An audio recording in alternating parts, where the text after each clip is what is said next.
नितिन नवीन की ये जो टीम है, इसने बड़े-बड़े नेताओं के करीबी छोटे नेताओं को किनारे लगा दिया है। क्या है कि जब वोट हमको ब्राह्मणों ने नहीं दिया, भूमिहारों ने नहीं दिया, राजपूतों ने नहीं दिया, हटाया नहीं गया, उन्हें जगह ही नहीं दी गई है। प्रशांत किशोर की जीत का गुस्सा नितिन नवीन ने अपनी नई टीम पर दिखा दिया है। भाजपा के राष्ट्रीय अध्यक्ष नितिन नवीन की नई जो है टीम बनाई गई है, जिसके बाद से बिहार के तमाम जो भाजपा के बड़े नेता हैं वो खफा चल रहे हैं, क्योंकि उम्मीद थी कहीं ना कहीं अगर उनको पार्टी में कहीं दूसरे जगह नहीं मिली है, मंत्रिमंडल में जगह नहीं मिली है, उसके बाद से कहीं ना कहीं उनको उम्मीद थी कि इस बार जो है नितिन नवीन को जो टीम बनाई गई उसमें जगह मिलेगी।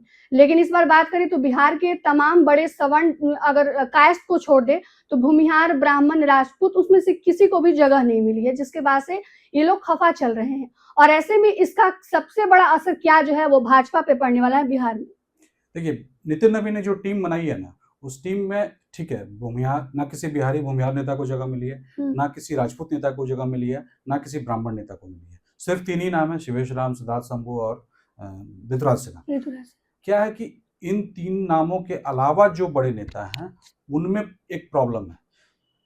राधा मोहन सिंह बिहार के बड़े नेता हैं, राजपूत नेता हैं, पहले राष्ट्रीय उपाध्यक्ष रहे हैं, वो बिल्कुल किनारे कर दिए गए। ना उन्हें केंद्रीय मंत्रिमंडल में जगह मिली, ना उन्हें केंद्रीय संगठन में मिली।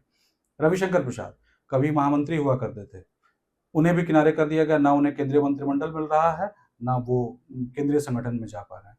इसके अलावा जो भी बड़े नाम थे, जैसे संजय मयूख, पिछले 10 सालों में ये नाम बिहार से दिल्ली तक बहुत जल्दी ट्रैवल किया है।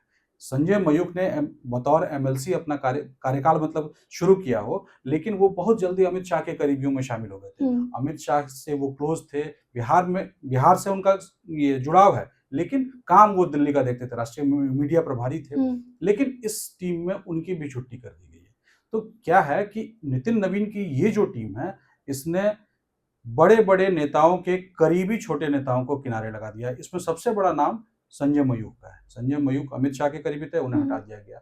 रविशंकर प्रसाद, जब नितिन गडकरी राष्ट्रीय अध्यक्ष थे बीजेपी के, तो वो राष्ट्रीय महामंत्री थे, लेकिन उन्हें हटा दिया गया है। इसके अलावा मंगल पांडे, जो भाजपा के दिवंगत नेता, जो सुशील मोदी थे, बिहार से लेकर दिल्ली तक उनकी एक अच्छी पहचान थी। वो एक मतलब मजबूत नेता के तौर पे जाने जाते थे, भाजपा के लिए एक बहुत बड़े स्तंभ थे। उनके करीबी मंगल पांडे को हटा दिया गया है। मंगल पांडे को हटाया नहीं गया, उन्हें जगह ही नहीं दी गई है। जबकि बिहार के मंत्रिमंडल में शामिल नहीं करने के पीछे का रीजन यही था कि हो सकता हो कि ये मंगल पांडे को केंद्रीय संगठन में कोई जिम्मेदारी दी जाए या फिर कुछ और दिया जाए, लेकिन केंद्रीय संगठन में उन्हें जिम्मेदारी नहीं दी गई है।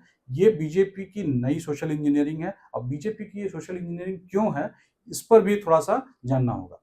देखिए, बांकीपुर चुनाव अभी हुआ, वो नितिन नवीन की सीट थी। नितिन नवीन की सीट पर कायस्थ वोटर्स का मतलब ठीक-ठाक परसेंटेज है, कायस्थों का वोट है। इसके अलावा ब्राह्मण, राजपूत और भूमिहार यानी कि सवर्ण जो है, उसकी आबादी ठीक-ठाक है, उनका वोट था। लेकिन बांकीपुर चुनाव में प्रशांत किशोर को इन सभी कैटेगरीज ने वोट दे दिया। तो कहीं से कहीं अगर जिस प्रकार से जो बीजेपी के कोर वोटर्स माने जाते थे वो प्रशांत किशोर की तरफ शिफ्ट हो रहे हैं। इसी का गुस्सा हो सकता है कि नितिन नवीन ने निकाला। चर्चा यही है कि प्रशांत किशोर की जीत का गुस्सा नितिन नवीन ने अपनी नई टीम पर दिखा दिया है। क्या है कि जब वोट हमको ब्राह्मणों ने नहीं दिया, भूमिहारों ने नहीं दिया, राजपूतों ने नहीं दिया, तो हम उनके प्रतिनिधियों को जगह नहीं देंगे, केंद्र की टीम में शामिल नहीं करेंगे। हो सकता हो कि बिहार की टीम जब बनेगी नहीं तो उसमें वो शामिल कर लें, लेकिन केंद्रीय टीम में शामिल नहीं करेंगे। या फिर पिछड़ों को साधने की, दलितों को साधने की भाजपा की नीति हो सकती है, जिसके कारण किया गया। कम से कम अभी चर्चा यही है कि प्रशांत किशोर की जीत का बदला, बांकीपुर में जीत का बदला नितिन नवीन ने भूमिहार, राजपूत और ब्राह्मण नेताओं से तो ऐसा नहीं लगता है कि बीजेपी दलितों को साधने के चक्कर में अपने कोर वोटर सवर्णों को छोड़ते जा रही है पीछे? बिल्कुल छोड़ रही है कि नहीं छोड़ रही है ये तो बाद में पता चलेगा, लेकिन इंडिकेशन जरूर है कि वो सिर्फ इस वोट बैंक पर डिपेंड नहीं रहेगी, क्योंकि सिर्फ इस वोट बैंक पर डिपेंडेंसी ही उसे बांकीपुर चुनाव में हार तक ले गया है। इस वोट बैंक ने एक बार पाला बदला, सीट हार गए, तो कम से कम दूसरा कोई और कोर वोट बीजेपी जोड़े, क्योंकि बीजेपी के पास अभी फुल पावर है, बीजेपी का मुख्यमंत्री है, बीजेपी की पूरी सत्ता है, बीजेपी के पास पूरा फुल कंट्रोल है। अगर इस कंडीशन में बीजेपी ये ना कर पाए कि वो अपने साथ किसी और चंक को जोड़े, तो फिर बीजेपी के लिए ये बहुत खराब स्थिति होगी। इसलिए हो सकता है कि बीजेपी ने नितिन नवीन ने ये सोचा हो कि हमें अन्य लोगों को ज्यादा सपोर्ट करना चाहिए, उन लोगों को ज्यादा आगे लेके आना चाहिए, ताकि सवर्णों की नाराजगी के वक्त भी बीजेपी की स्थिति ठीक ठाक रहे।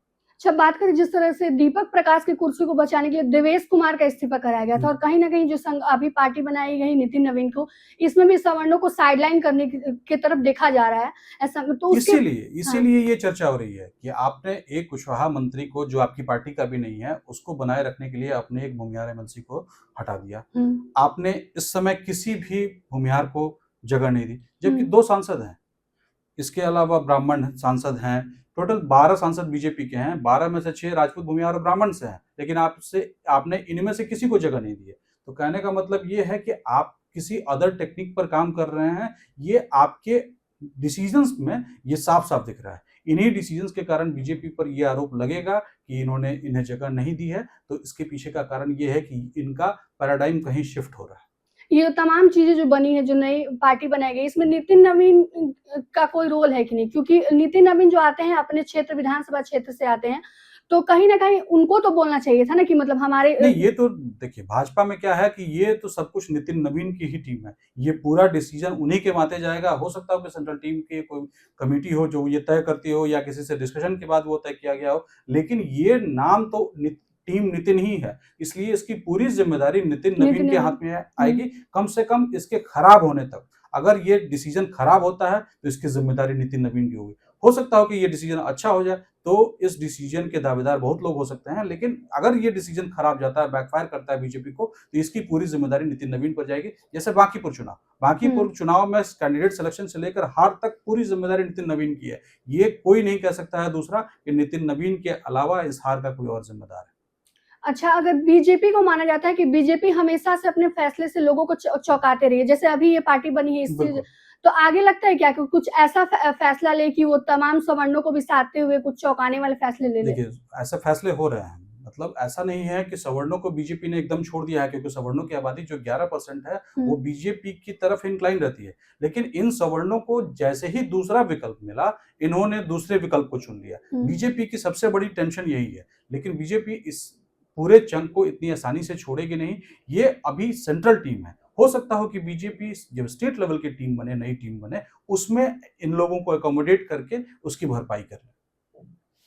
तमाम हमने बातें की और रखा कि आपके मन में जो सवाल है कि आखिर इस पार्टी में सवर्ण नेताओं को जगह क्यों नहीं मिली, उसके जवाब देने का हमने प्रयास किया। आपको ये वीडियो कैसा लगा कमेंट करके जरूर बताइएगा।